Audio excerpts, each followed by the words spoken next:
In 1917, the Blessed Virgin Mary appeared to 3 shepherd children in Fatima, Portugal. She told them, among other things, that events such as war, famine, and natural disasters were punishments from God for how sinful we have become. The local secular government and newspaper were very hostile to these events, but on October 13, 1917, Our Lady performed a miracle so spectacular that even the Freemasonic secular newspaper O Seculo had to admit that these events occurred. The children announced that Our Lady would be performing the miracle in the Cova de Ira at noon on that day, and 70,000 people showed up and witnessed what is called the Dancing of the Sun. Our Lady gave the children 3 messages or secrets. The first was a vision of hell, confirming that hell exists and a lot of people go there. Obviously, Our Lady knew that future generations would deny its reality. She wanted to make clear that it did exist. In fact, she said to Jacinta, one of the Fatima children, that most people who go to hell go there for sins of the flesh. The second was a warning that although the current war, World War I, was about to end, if people did not cease offending God, a greater war would break out in the pontificate of Pius XI. This was World War II, and as we know, the world did not heed Our Lady's warning, and the war happened. The third message was written down in the 1940s by the oldest and only living member of the 3 children, Lucia de Santos, after she became a Carmelite nun, and she wrote it down at the order of her bishop. She wrote the secret down, put it in an envelope, and gave it to the Vatican, saying that it was to be opened and announced to the world in 1960. However, Pope John XXIII, the Pope of 1960, refused to announce it to the world, saying that it did not pertain to his pontificate, and the third secret remained a secret until June 26, 2000, when at a press conference, Archbishop Bertoni publishes the third secret. It read, "The third part of the secret revealed at the Cova de Ira Fatima on 13 July 1917. I write in obedience to you, my God, who command me to do so through His Excellency, the Bishop of Liera, and through your most holy mother and mine. After the 2 parts which I have already explained, at the left of Our Lady and a little above we saw an angel, with a flaming sword in his left hand flashing. It gave out flames that looked like they were about to set the world on fire, but they died out in contact with the splendor of Our Lady radiated towards him from her right hand. Pointing to the earth with his right hand, the angel cried out in a loud voice, 'Penance, penance, penance.' And we saw in an immense light that is God, something similar to how people appear in a mirror when they pass in front of it. A bishop dressed in white. We had the impression that it was the Holy Father. Other bishops, priests, men, and women religious going up a steep mountain at the top of which there was a big cross of rough-hewn trunks as of a cork tree with the bark. Before reaching there, the Holy Father passed through a big city half in ruins and half trembling with halting step. Afflicted with pain and sorrow, he prayed for the souls of the corpse he met on his way. Having reached the top of the mountain, on his knees at the foot of the big cross, he was killed by a group of soldiers who fired bullets and arrows at him, and in the same way there died one after another the bishops, priests, men and women religious, and various lay people of different ranks and positions. Beneath the 2 arms of the cross there were 2 angels, each with a crystal aspersorium in his hand, in which they gathered up the blood of the martyrs, and with that sprinkled the souls that were making their way to God." Archbishop Bertoni claimed it referred to the 1981 assassination attempt of John Paul II. However, when pressed, Cardinal Ratzinger, then head of the Congregation of the Doctrine of Faith, said that that was simply Archbishop Bertoni's interpretation, and that there are no official or obligatory interpretations, and that he did not wish to consign the events to simply the past. And so now you know the origin of that ridiculous interpretation of the third secret of Fatima, that it is about the assassination attempt of Pope John Paul II. Also, that interpretation is in no way obligatory or official. Also, by the way, Cardinal Joseph Ratzinger and Pope Benedict XVI are the same person. I personally believe his comments carry more weight. Any pope's comments should carry more weight even if it was before they were pope. But did we get the whole text of the third secret? Upon examination of the facts of the case, it becomes clear we did not. In fact, Italian journalist Antonio Socci was so put off by the claim that we did not get the full third secret that he set out to prove that it was the entire secret, but ended up convinced that it was not. Most of the research on this topic was done by him and published in his book, The Fourth Secret of Fatima. Now, I'm not going to go into the forensic evidence of how many envelopes there were, how many lines were on the sheet of paper in the envelope when it was held up to a light, or the contents of a desk in the Vatican. Not that that stuff's not important, but what I find most compelling are the inconsistencies with the statements of people who were allowed to read the third secret prior to its reveal in 2000, and that which was revealed in 2000 actually says. So what I'm going to do is give those statements and show that they do not match or do not line up with what we were given.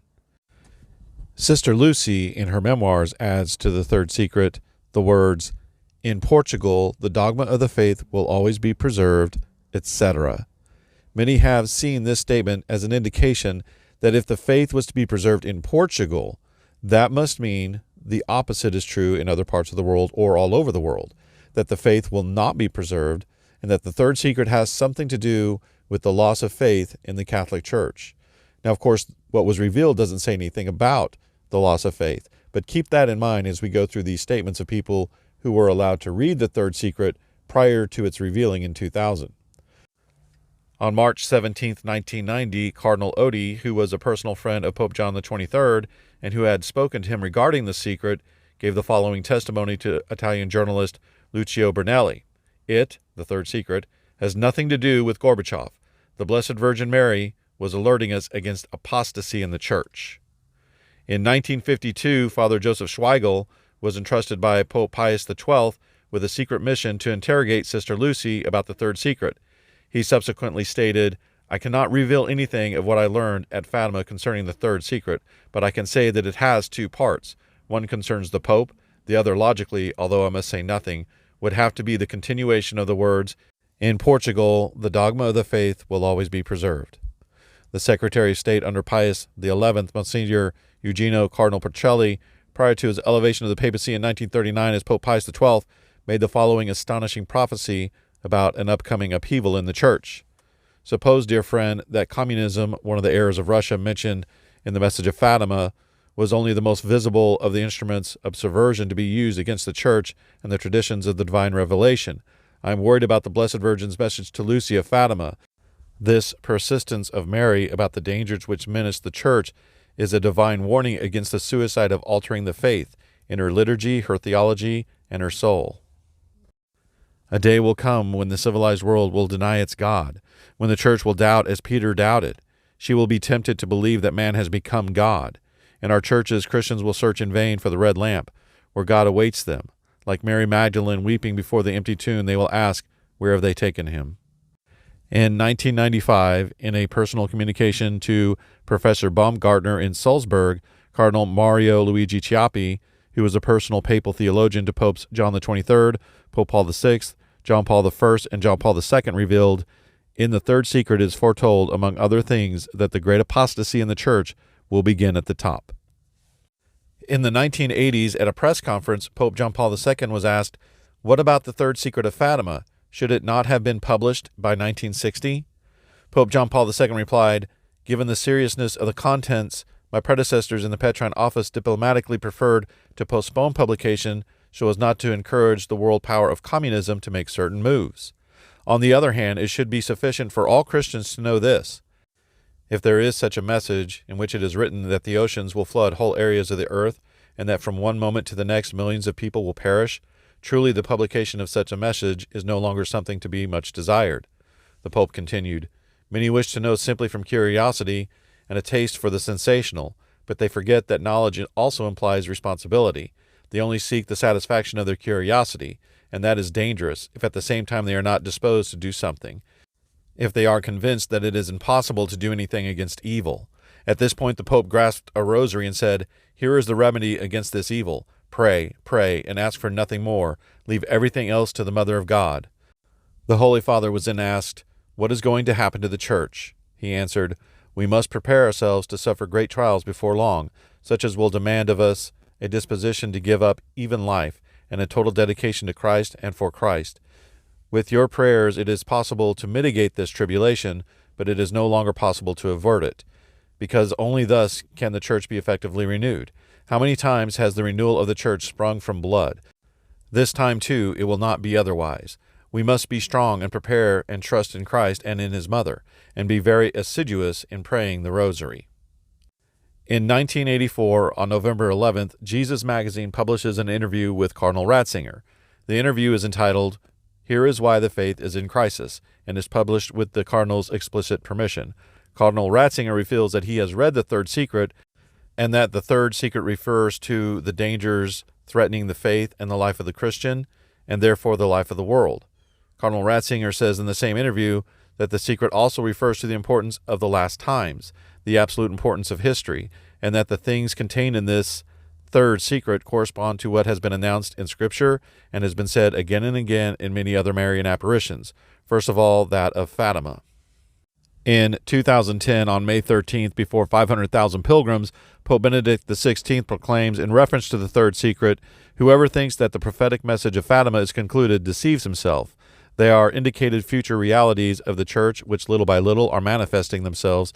Therefore, it is the sufferings of the Church that are announced. Man has the ability to unleash a cycle of death and terror, but he is not able to stop it. The faith and vast regions of the earth risk being extinguished." Mayak Hickson reported in 1 Peter 5 on May 13, 2016, quote, "I called Father Ingo Dollinger, a German priest and former professor of theology in Brazil, who is now quite elderly and physically weak. He has been a personal friend of Pope Emeritus Benedict XVI for many years. Father Dollinger unexpectedly confirmed over the phone the following facts. Not long after the June 2000 publication of the Third Secret of Fatima by the Congregation of the Doctrine of the Faith, Cardinal Joseph Ratzinger told Father Dollinger during an in-person conversation that there is still a part of the Third Secret that they did not publish. "There is more than what we published," Ratzinger said. He also told Dollinger that the published part of the secret is authentic and that the unpublished part of the secret speaks about a bad council and a bad mass that was to come in the near future. Father Dollinger gave me permission to publish these facts on this high feast of the Holy Ghost, and he gave me his blessing." The Vatican reported on May 21st of that year that Pope Emeritus Benedict XVI says that the Third Secret was revealed in full. Now, I don't know if he actually read the Third Secret, but for what it's worth, Archbishop Carlo Maria Vigano, former papal nuncio to the United States, recently had this to say about the Third Secret of Fatima. "The third part of the message that Our Lady entrusted to the shepherds of Fatima so that they could deliver it to the Holy Father remains a secret today. Our Lady asked the secret to be revealed in 1960, but John the 23rd published on February 8th of that year a statement in which he stated that he does not want to assume the responsibility of guaranteeing the truth of the words that the three little shepherds said that the Virgin Mary addressed to them. With this departure from the Queen of Heaven's message, a cover-up operation was initiated, evidently because the content of the message would reveal the terrible conspiracy of her enemies against the Church of Christ." Sister Lucy also added in her memoir concerning the Third Secret that Our Lady said, "Do not tell this to anyone. Yes, you can tell Francisco." Now, this is interesting because, you see, during the apparitions, Sister Lucy could see, hear, and talk to Our Lady. Jacinta could hear and see everything but could not talk to Our Lady, and Francisco could neither talk to Our Lady nor hear anything, but he could see everything. Since what we were given as the Third Secret of Fatima has no words of Our Lady, it is strictly a description of a vision, what is it exactly that they are allowed to tell Francisco? He saw everything they saw. It is clear when we examine the text that was released with statements from these people who saw the Third Secret that we are missing something. Many of them talk about the loss of faith and a crisis in the Church, yet none of that's in the Third Secret as we have it. So what I believe is this. What we were given is indeed authentic. I don't buy what some people say that even what was shown isn't part of the Third Secret. I think it was.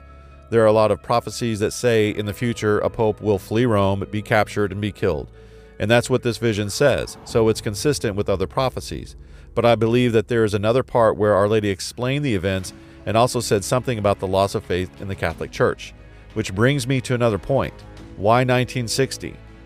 When asked this question, Sister Lucy said, "Because it will be made clearer then." This has led some to believe that it was about the Cuban Missile Crisis, which was avoided. Again, more of this Fatima is over, we don't have to worry about it. But what happened in the 1960s that might have affected the faith of Catholics throughout the world, except in Portugal where the faith would be preserved? the Second Vatican Council. And I believe this is why John the 23rd did not want to reveal it, nor several people in the Vatican years later, because I believe that it says something about a council that's going to cause the loss of faith, and they just didn't want to believe it. John the 23rd even said, "We will not listen to the prophets of doom," or something to that effect. And as I have said in other videos, the state of the church and the state of the world are connected. When the state of the church is good, the state of the world is good. When the state of the church is bad, the state of the world is really bad. And because of the dismal state of the church since the Second Vatican Council, the events in the world proceed to a very, very bad disaster. But again, we know what's on the other side of this: the triumph of the Immaculate Heart, the restoration of the church, and return to Christendom. And pray the rosary, pray the rosary, pray the rosary to protect you and your family and mitigate this. Until my next video, God bless.